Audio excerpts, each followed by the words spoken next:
An actor, an author, a filmmaker, someone who's always spoken about social issues. Her short films is on breaking stereotypes, gender stereotypes in fact. Today, she's authored a book, something very meaningful for young girls. A deep insight and understanding about growing up, the social, physical and emotional changes that girls go through while they're growing up. What's Up With Me? That's what the book is called. Hello and welcome on the NDTV Detol Banega Swasth India campaign. We have a very special guest with us, Tiska Chopra. Thank you so much, Tiska, for joining us. Thank you, Ambika. The book, What's Up With Me, it's a very unusual name. What really inspired you? Was it your daughter Tara and her friends? Indeed, Tara is 8 and she's going on 18. So her questions are, I think the mental age of children has changed from what it was when we were 8. At 8, I didn't know anything, and my daughter seems to know everything. And she seems to have a sort of insight into things, into human beings. Yeah, we call them the crystal kids. They know everything, and they know when you're lying to them. And they will call you out on that. They say, no, that's something you're hiding. Yeah, that's not the truth. So I decided very early on to be very honest with her. And we call things in our house by their biological names. Breasts are breasts, vaginas are vaginas, everything is what it is. And there's no mysticism around it. And I think that builds for a very, makes the body a sort of a very simple thing. It's a functioning unit and you need to look after it and feed it and give it sleep and enjoy the benefits of good health. And so this book came from that. My editor, Vidhi Bhargava, who's known me, she was a little kid when I'm her buddy Didi. She's my brother's classmate from school. So she came up to me and she said, I have this idea about a mother writing a book for her daughter and telling her about growing up. And I said, initially I was like, I'm not sure if I'll have the time because writing a book is a long process. I've done it once before. So she said, think about it. And it was the lockdown. So I said, okay. But what really was at the heart of it for me was, we keep talking about there's a gender skew. Yes. That there isn't pay parity, girls are seen as inferior beings, there isn't equal opportunity. We keep talking about that. And we have marches and vigils, and every time there's something or the other that happens against crimes against women, there's these things that are spoken about and rage is vented on social media. But what are we doing about it? What is the action being taken? What is the action? And I've always believed that education is where it's at. So if a girl understands early on, and these are socio-cultural things that are put into your system. For example, in certain parts of India, still, women are not allowed into the kitchen when they're having their period. And I'm like... it's still a taboo. Like, we still go to buy a packet of sanitary towels and it's wrapped in a newspaper. So it's not that something bad you're buying. Exactly. The way we look at it. In fact, I was reading in your book, there are countries which actually celebrate when a girl, it's like a ceremony, when a girl gets her first period. But in our country, it is a hush-hush thing. You're absolutely right on that. So I did a very sly thing. I said yes on the surface of it for talking about the biology of it and the science of it. But inside my heart, I knew that I wanted to be able to literally enter the brain and the heart of young girls and tell them how spectacular and full of promise they are, and how strong they are, and how being a woman, the divine feminine, is so huge. And to make them understand that having your period, having breasts, pimples, acne, all of the changes that you're having is all leading up to a magnificent you. It's normal, and you're still beautiful. I think that's what we keep needing to tell, right? I think that's what it's about. Amongst the whole, of course, the notion of beauty, the notion of size, all of that is challenged severely in the book. So I think being beautiful is one part of it, but also more importantly, what I wanted to talk about was, I wanted to actually literally take steel and pour it into their spines and tell them, you are lesser than no one. And at some point, I wanted to say that here's the period pride badge. Wear it when you have your period, because you have your period, can humanity actually progress? Yeah. Because if you didn't have your period, there'd be no more human beings. Exactly. Yeah. And it's a problem for the body if you don't have your period. And also very subtly I've sort of said, why don't you talk to your dad about, Dad, why don't you get me pads on the way back from office? So as to normalize the discussion. The conversation, exactly. In families. In fact, you've spoken, Tiska, about puberty, body hair, pimples. In fact, very interesting. You've also spoken how to deal with it. And what I thought was really interesting is the illustrations. What was the thought behind those? Because it make you understand it very, very simply but beautifully. That was actually Vidhi Bhargava, my editor, her idea. And she got this wonderful doodle artist called Akanksha Agnihotri, who's done these amazing doodles. And when my daughter first got a manuscript of the book and it had the illustrations, she finished it in 45 minutes, the book. And I was like, she sat for 45 minutes in one place, and I was like, she's definitely got her headphones on and she's watching something. And I went outside and I saw, and she was like, so I said, what do you think of the book? She said, it's very nice. So I said, and then there was something on her face, so I said, what? You know, we talk about boys. I said, I think so, I think so. So yeah, that's interesting. And the other thing, how important, like we were talking about normalizing conversation. So how can we really initiate this? Many times happens as parents, we need to talk to our children about this, but it's very uncomfortable or we feel it's not the right time. But these are important things that we need to speak to our kids about. I think you can't miss talking about this because it's going to hit your kid at some point, whether it's a boy or a girl. Puberty is going to happen and you want it to happen, right? Otherwise, you're going to have to take the child to the doctor and say that something's gone wrong, it's not happening. I'm hoping that the book is a good starting point where mothers and fathers can buy this book and sort of keep it around the house and sort of maybe read a chapter together. Friends can read the chapter together. Maybe schools initiate the book. I don't know, I just hope it becomes a conversation starter. Conversation starter for sure, but also you've got these expert tips. What I really thought was nice was, in fact, this whole period, where we've started doing this at this age now because of the phone, the apps and things, where you actually, a girl can check, pinpoint that, okay, this is my period month. So it has expert talks, it has myths, it has, suggestions also, what are the right things to eat and all. So it's more of a guide, I think, for the girls.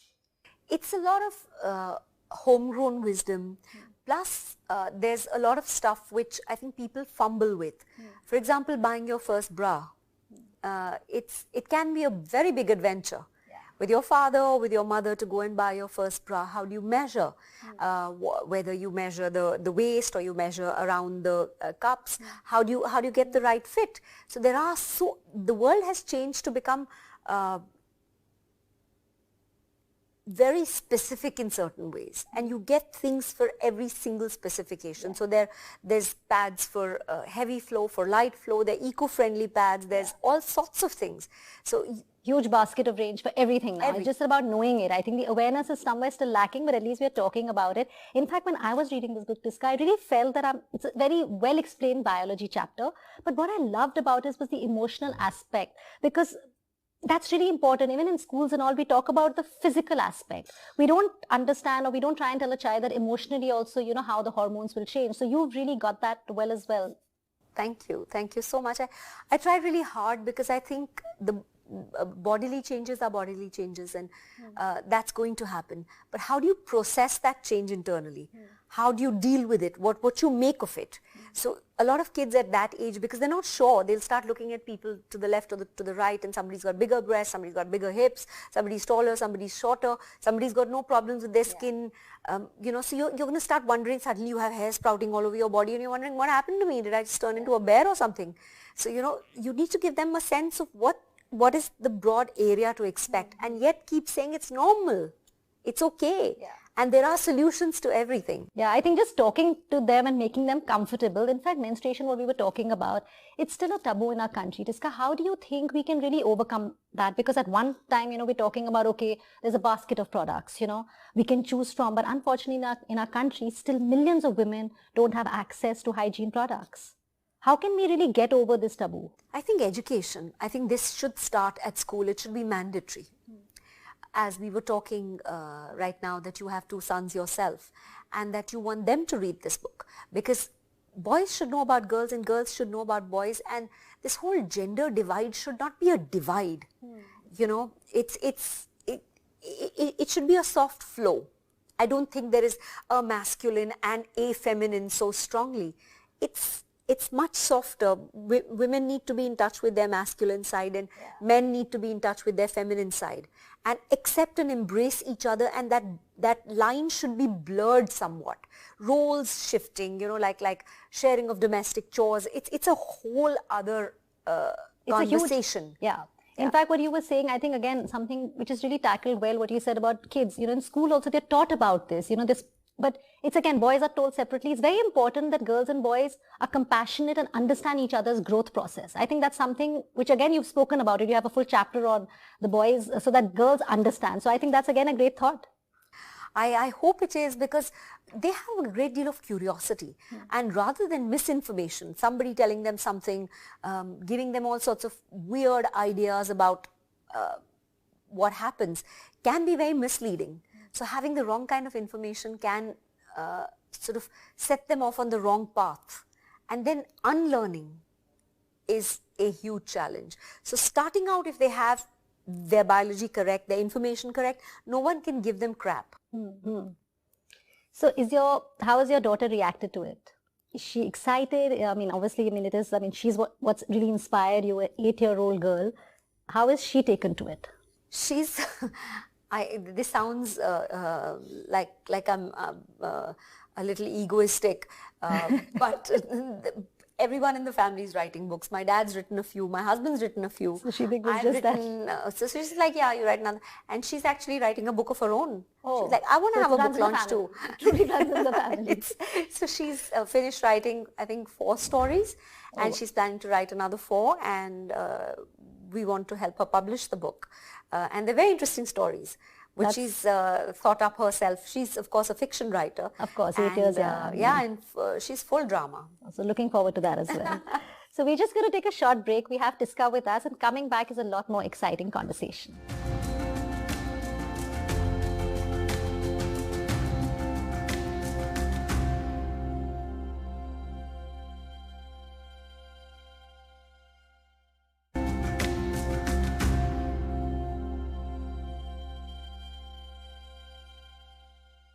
Women and girls constitute nearly half of India's population.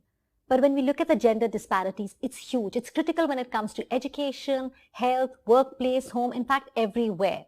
To talk about this, we have 2 very special people joining us. We have Ravi Bhatnagar and Vitika Yadav. So Tiska, let's ask them few questions. Vitika, Tiska and I were talking about menstruation, that how it's still a taboo in our country. And this gender disparity, how can we bring about a change? The attitude, the angle, and the shift in the thought about menstruation. Thank you for your question, Ambika. Gender disparity continues to be a persistent issue in India. When we talk about menstruation, there continues to be so much shame and stigma, and we really have to look at how shameful it is for women and girls and for young people to acknowledge the changes in their body, when they hit puberty. So no one has this conversation. We grow up thinking that it is shameful to have these body changes. We grow up feeling ashamed about puberty. We grow up feeling ashamed about menstruating, and there is so much period shame. There is so much stigma around menstruation that it becomes even more difficult for young women and young girls. Now, just thinking about the fact that young girls struggle to go to school just because they do not have access to menstrual hygiene products, or they do not have enough information how to manage their menstruation. And there is so much shame and stigma socially, culturally, and within the families that they feel completely lonely and isolated socially as well as in their own families. Now the choice is either miss school and stay at home. So obviously you cannot make it up academically, and we need not be hush-hush about it. Of course, the menstrual blood is not blue; it is red in color. We have to acknowledge it. So Ravi, there is a need to initiate conversation when it comes to talking about something as basic as sexual reproductive health. Y'all are doing a program, the Birds and Bees program in the Northeast states. Can you tell us a little bit about that? We made sure this curriculum is age appropriate. There's a proper process of consent, and it is done in such a way which is non-threatening. It takes care of growing up of the child. It takes care of the basic questions like, which on which a lot of inquisitiveness is there, like how babies are born. It also touches on the, very interesting and important factors of growing up, like, menstruation, menstrual hygiene, about the pleasure, about equality, equity, familiarity with the topics like the LGBTQ plus I. Along with that, the topics like, the cyberbullying, bad and good touch. So it's a comprehensive age appropriate curriculum which we have created. We plan to reach around 2 million school kids across all the schools, private and public schools in the Northeast 7 states. There's a tremendous response from the governments. There's tremendous response from the teachers. And there is an all young brigade of, 7 team leaders who are all girls who are working with us on this project. So Ravi, I had a question for you. Given that a lot of girls drop out of school at the onset of puberty, what is the work that's being done on menstrual hygiene? Thank you, Tiska, for asking me this question. This is very, very relevant. And recently, 8th March just happened, which was the International Women's Day. Through our Detol Banega Swasth India program, we reach out to around 14 million school kids across India. One of the very important topics what we touch is the hygiene. And when we talk about hygiene, hygiene is just not limited to the hand hygiene. We talk about, with the girls and with the boys, we talk about the menstrual health. We talk about the menstrual hygiene. We talk about, the factors by which one can get, the urinary tract infections and the reproductive tract infections. So this is all a part of our curriculum which we have been teaching. So 2021, we have big aspirations to reach out to 20 million school kids in India by taking our Detol hygiene curriculum. This curriculum is also taught in the madrasas across India.